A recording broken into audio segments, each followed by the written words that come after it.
अस्सलाम वालेकुम। मेरा नाम मोहम्मद अली है और आप देख रहे हैं get your manufacturing success with Mohammad Ali. Creo की थर्ड क्लास मैन्युफैक्चरिंग क्लास के साथ हाजिर हैं।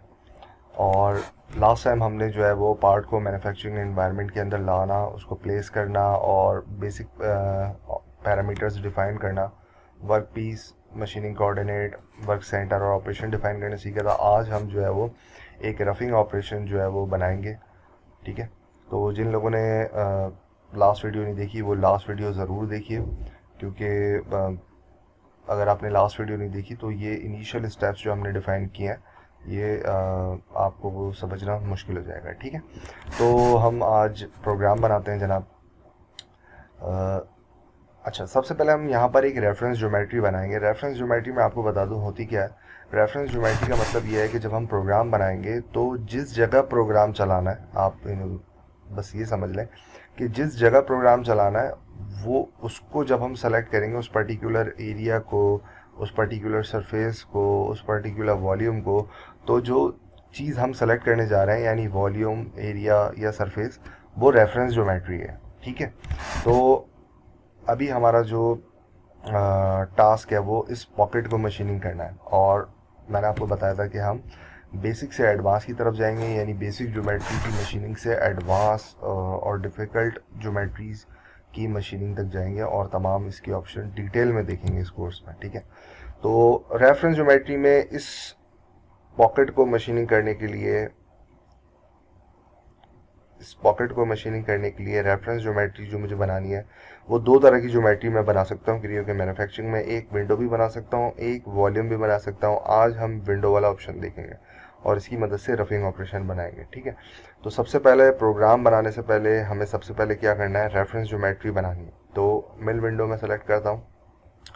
यहाँ पर इस वक्त मेरे पास sketch window, chain window type है और सिल्हर्ट विंडो टाइप है। तो मैं स्केच विंडो की तरफ जाऊंगा, जिससे जो लोग पार्ट मॉडलिंग जानते हैं वो फेमिलियर है। मैं सेकंड ऑप्शन सेलेक्ट करता हूं और पर्टिकुलर प्लेन सेलेक्ट करता हूं। इस फेस को, ये मेरा टॉप है, इसको मैं सेलेक्ट कर रहा हूं और स्केच पे मैंने क्लिक किया और स्केचिंग एनवायरनमेंट के अंदर आ गया। ठीक है, उसके बाद स्केचिंग के अंदर मैंने दो रेफरेंसेस डिफाइन किए और अब मैं अपना स्केच बना लिया। ठीक है, तो मैं फ़िलहाल प्रोजेक्ट की कमांड लेके इन चारों एजेस को सिलेक्ट कर लेता हूँ और ये मेरा एक 2D स्केच बन गया जो कि एरिया डिफाइन कर रहा है। और ओके करके मैं बाहर आ जाता हूँ और यहाँ से मैंने डन कर दिया। ठीक है, अच्छा, ये बेसिकली अगर पार्ट को मैं हाइड करूँ तो ये एक विंडो बनी हुई आ रही है।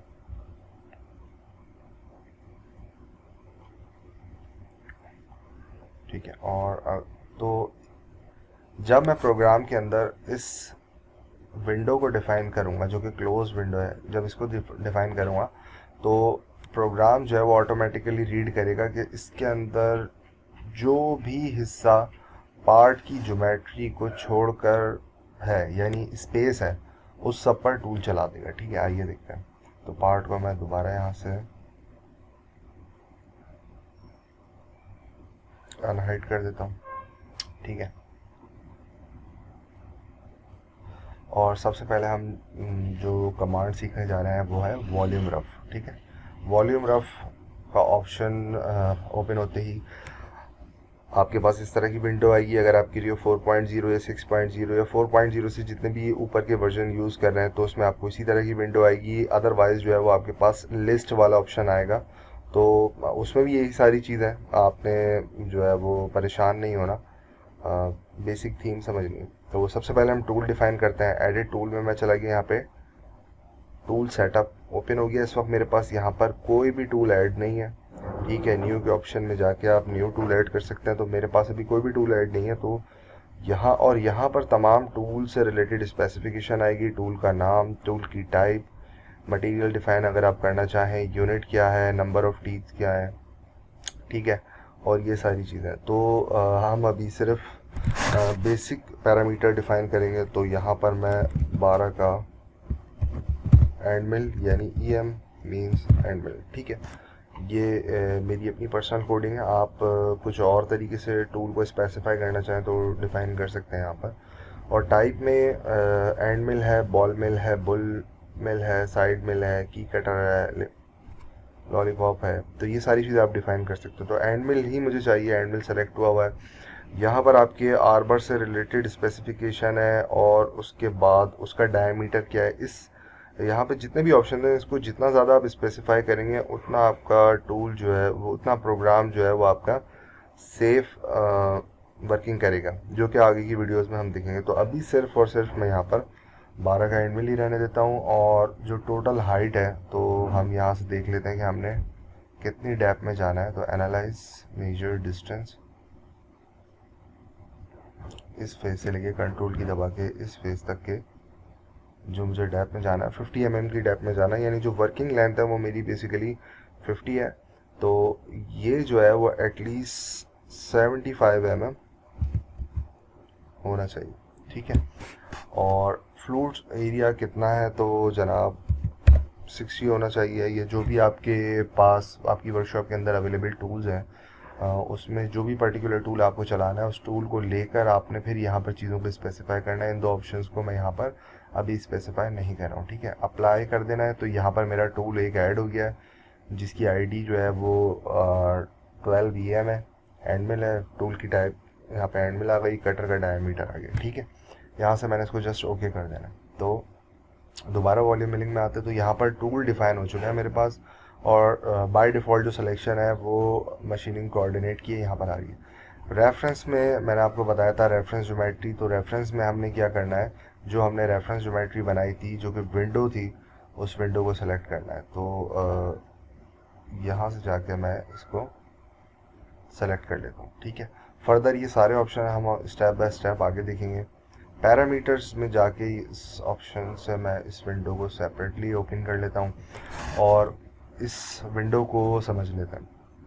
पैरामीटर्स में बेसिक पे चेक लगा हुआ है, कैटेगरीज ऑल है, यानी इसका मतलब है जितनी भी मशीनिंग से रिलेटेड जो भी पैरामीटर्स हैं वो सारे ओपन हो जाएं और उसके बेसिक पैरामीटर ओपन हो जाएं, तमाम कैटेगरीज के बेसिक पैरामीटर्स ओपन हो जाएं। इसके अलावा अगर सेपरेटली देखें तो फीड एंड स्पीड है, कट डेप्थ एंड अलाउंस है, कटिंग मोशन है, एंट्री और एग्जिट मोशन है, मशीनिंग सेटिंग है, जनरल है और ऑल कैटेगरीज है। जो लोग मशीनिंग जानते हैं कन्वेंशनल पे, जिन्होंने काम किया हुआ है, तो वो इन तमाम ऑप्शंस से बखूबी वाकिफ़ होंगे। तो मैं ऑल कैटेगरीज रखता हूँ और बेसिक पे क्लिक करता हूँ। इसका मतलब है ये तमाम ऑप्शंस की जो रिक्वायरमेंट है किसी प्रोग्राम को बनाने के लिए वो ओपन हो जाएगी। तो यहाँ पर अगर हम देखें तो कुछ ऑप्शन हैं जो जहाँ पे वाइट कलर है, डैश डला हुआ है, कुछ पे येलो हाईलाइट हुआ है। येलो का मतलब ये है कि आपने ये पैरामीटर लाजमी डिफ़ाइन करने ही करने हैं। अगर आप ये नहीं डिफ़ाइन करेंगे तो प्रोग्राम कंप्लीट ही नहीं बनेगा। तो कुछ इसमें कटिंग फीड है, स्टेप ओवर है, स्टेप डेप्थ है, क्लियरेंस डिस्टेंस है और स्पेंडल स्पीड है, ठीक है। तो स्टेप बाय स्टेप चलते हैं। इसके बाद डिटेक्ट कटिंग फीड के मिसाल के तौर पर आप जो आपके बेड की स्लाइड्स मूव होंगी या आपके साइड एक्सिस जो मूव होगा वो 1000 का मतलब है, इसकी मैं डिटेल में जाके यूनिट डिफाइन कर सकता हूँ, मिलीमीटर पर मिनट भी हो सकता है। तो बाय डिफ़ॉल्ट अभी जो सेट हुई हुई है मैं उसको चेंज नहीं कर रहा हूँ, यहाँ पे 1000 फीट कर दिया मैंने। स्टेप ओवर का मतलब ये है कि वंस ये बहुत बड़ा एरिया है तो टूल जब एक दफ़ा चलने के बाद शिफ्ट इस पूरे एरिया को कवर करने के लिए टूल जो है वो जब चलेगा और शिफ्ट होगा तो वो कितना अमाउंट होना चाहिए। तो टूल का जो भी हाफ है वो बेस्ट प्रैक्टिस ये है कि हम वही रखें। तो फ़िलहाल मैं इसको 6 कर देता हूँ, बल्कि इससे भी कम थोड़ा कर देता हूँ, ठीक है। अच्छा, उसके बाद आए थे मैक्सिमम डेप्थ, यानी ये टोटल डेप्थ जो है वो हमारी 50 की। तो इस प्रोग्राम में स्लाइसेस में मटेरियल रिमूव होगा, तो एक स्लाइस में कितना मटेरियल रिमूव करना है, लेट सपोज मैं इसको 0.5 कर देता हूँ। क्लियरेंस डिस्टेंस का मतलब है जब वो इस फेस से कितनी हाइट के बाद जो है वो टूल एक जगह से दूसरी जगह पोजीशन ले। इस वक्त हमारे पास एक ही पॉकेट है तो टूल की पोजीशन लेने की पॉसिबिलिटी नहीं है, लेकिन मैं यहाँ पर डिफ़ाइन कर देता हूँ, ठीक है। उसके बाद यहाँ से मैं स्पेंडल स्पीड डिफाइन कर देता हूँ। अच्छा, फीड और स्पेंडल स्पीड की लॉजिक ये है कि आप जिस कंपनी की टूलिंग यूज़ कर रहे हैं उसमें जो भी रिकमेंडेशन है आप वही यहाँ पे पुट करें, ठीक है।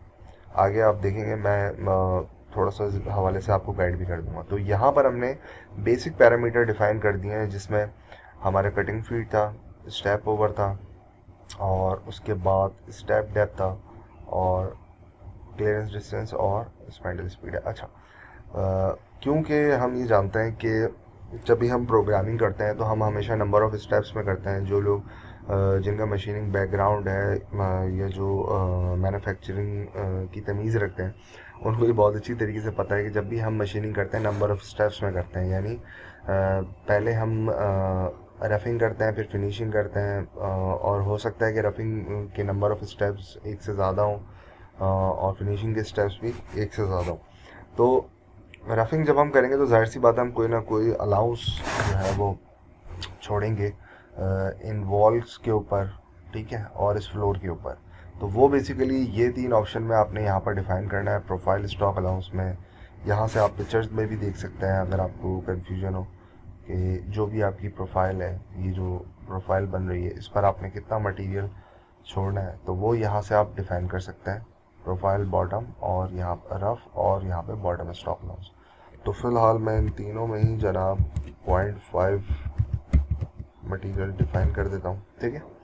और यानी जब मशीनिंग कंप्लीट हो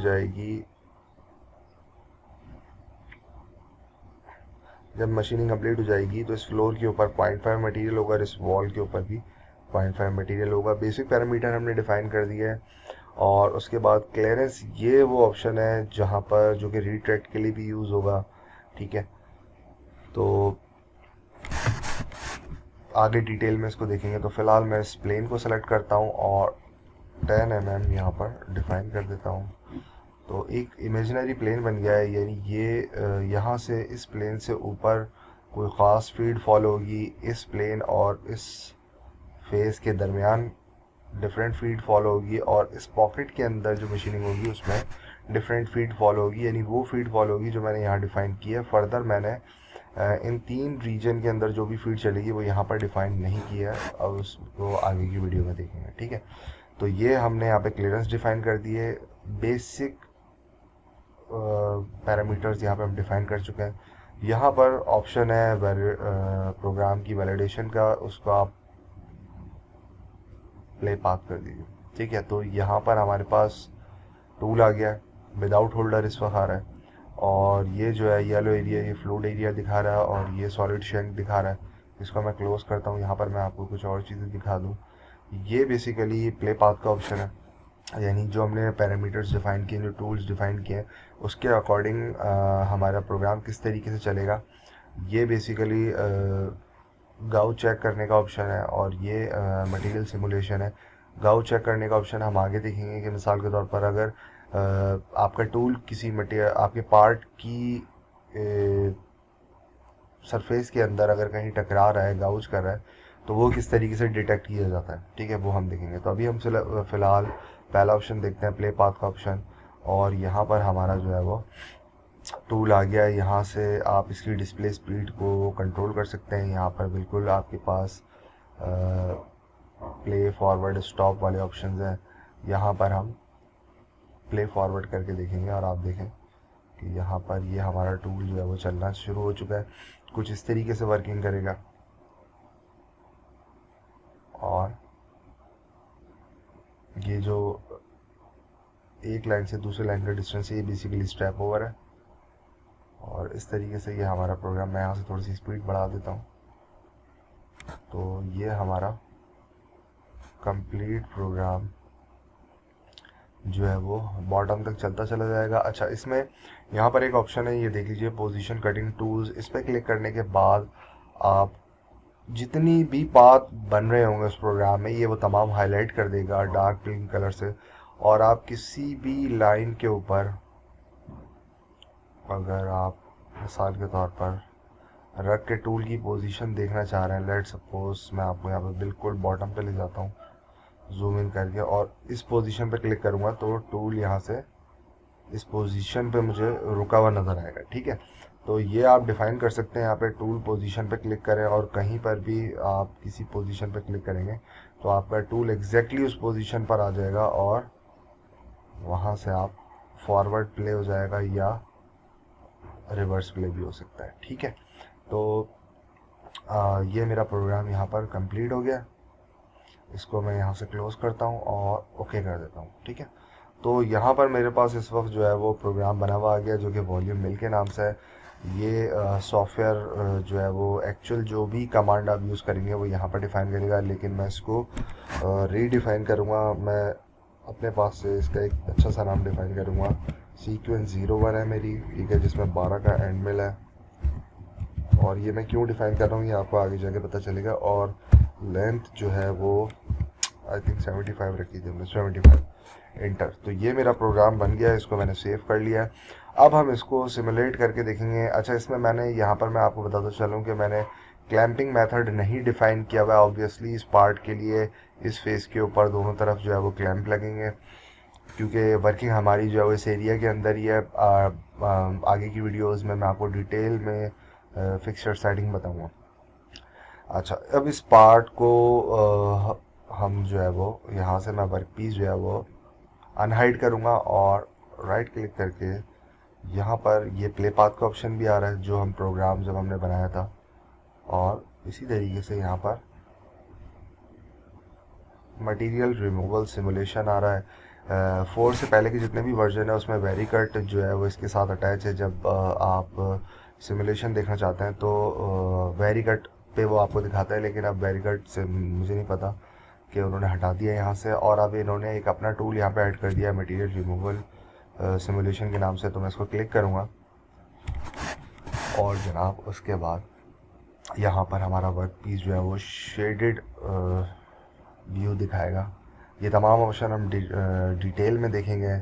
इस वक्त हम सिर्फ टूल पाथ को यहाँ से प्ले करके देखते हैं। जैसे हमने ये जो प्ले पाथ है ये सॉलिड में आपको दिखाएगा। ठीक है, तो यहाँ से मैं इसको प्ले करता हूँ, ये मेरा टूल आ गया है। अच्छा, इसमें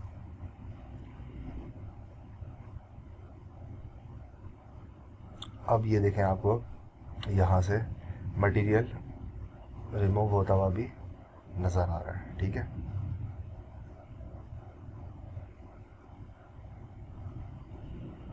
तो शेडिंग फॉर्म में अगर आप देखना चाह रहे हैं तो अपने कि आपके पास एक्चुअल में ये पिंक वाला जो आपके पास पार्ट नज़र आ रहा है ये वर्क पीस है जो हमने बनाया था। और वर्क पीस में जब हमने ये प्रोग्राम रफिंग का प्रोग्राम बनाया तो वो किस तरीके से प्रोग्राम चल रहा है वो हमें नज़र आ रहा है। यहाँ पर सिमुलेशन की स्पीड मैं यहाँ से बढ़ा देता हूँ।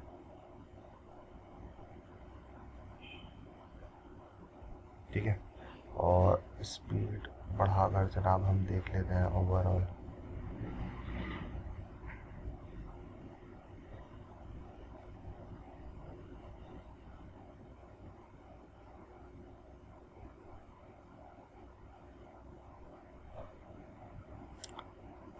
तो इस नंबर ऑफ़ स्टेप्स आपने फॉलो करने हैं। जो लोग ख्वाहिशमंद हैं इस कोर्स को कंप्लीट स्टार्ट टू एंड करने के लिए, बिगिनर टू एडवांस करने के लिए, वो लाजमी इन वीडियोस को सीक्वेंस से देखें तो ही आपको चीज़ें अच्छे से समझ में आएंगी। और ना सिर्फ हम सॉफ्टवेयर के टूल्स का प्रोसेस देखेंगे कि अप्लाई किस तरीके से करना है, बल्कि मशीनिंग स्ट्रेटजी भी यहाँ पर डिस्कस की जाएगी जो कि बहुत इंपॉर्टेंट है। तो जिन लोगों का मशीनिंग का बैकग्राउंड नहीं है उनके लिए बहुत फेवरेबल प्रोग्राम है ये। ठीक है, तो यहाँ पे मैंने ओके कर दिया। यहाँ से मैं क्लोज़ करके बाहर आ जाऊँगा। जब भी आप इसकी सिमुलेशन यहाँ से सिमुलेशन देखना चाहेंगे, वर्क पीस आपका जो है वो अनहाइड होना चाहिए। अच्छा, अब इस प्रोग्राम को मशीन लैंग्वेज में कैसे कन्वर्ट करना है ये मैं आपको बता देता हूँ। उसके बाद आज का लेक्चर क्लोज़ करेंगे।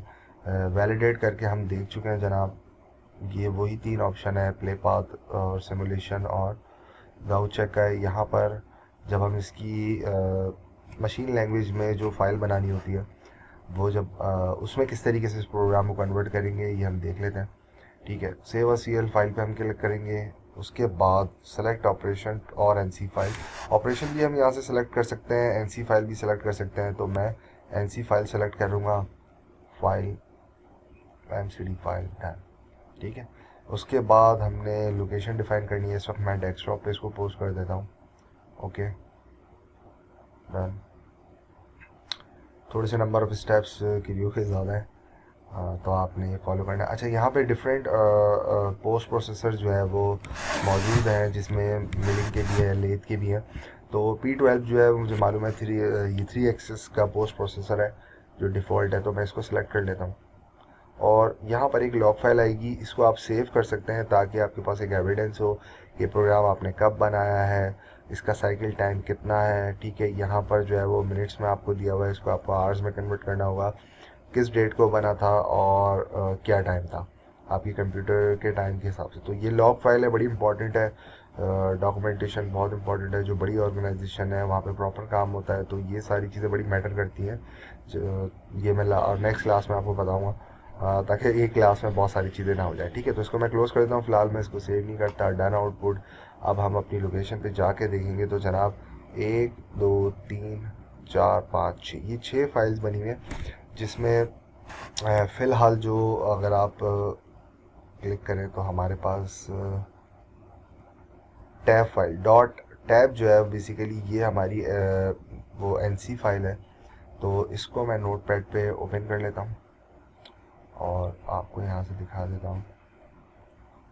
ठीक है, ये नोट पैड के ऊपर फाइल आ गई जिसके अंदर तमाम G और M कोड्स हैं और तमाम पोजीशनल वैल्यूज़ हैं। ठीक है, जो कि हम मशीन को ट्रांसफ़र करके रन करेंगे। ठीक है, इस क्लास को यहीं तक रखते हैं। नेक्स्ट क्लास में इंशाल्लाह आपसे मुलाकात होगी। अपना बहुत ज़्यादा ख्याल रखिए और कनेक्ट रहिए मेरे साथ। अस्सलाम वालेकुम।